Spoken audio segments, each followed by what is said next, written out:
Welcome to Burlap Teachers. Enjoy the video. You begin by locking down who's telling the passage and why that matters.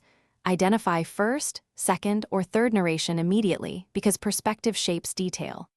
Once done, map quick markers, time, place, and viewpoint shifts across the text so you can track why information appears where it does. Make sure to underline recurring words and tone indicators.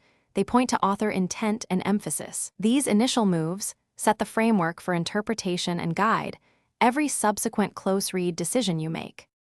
You now dig into how the passage is constructed. Follow cause to effect in every paragraph to see argument flow and narrative logic. After that, annotate rhetorical moves, contrast, repetition, irony, because they modulate meaning and indicate the narrator's stance. Also determine whose internal access you have. If you see thoughts or feelings, the narrator may be unreliable or partial. Once you tie devices to perspective, you can predict answer choices and eliminate options that ignore structure or bias.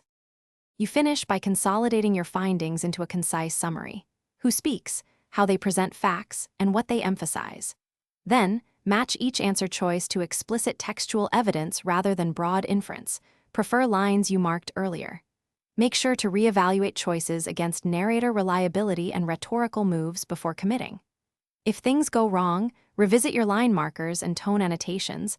Often a missed shift flips the correct reading, so double-check those anchors and adjust your answer accordingly. Thanks for watching. Consider subscribing if this video helped you.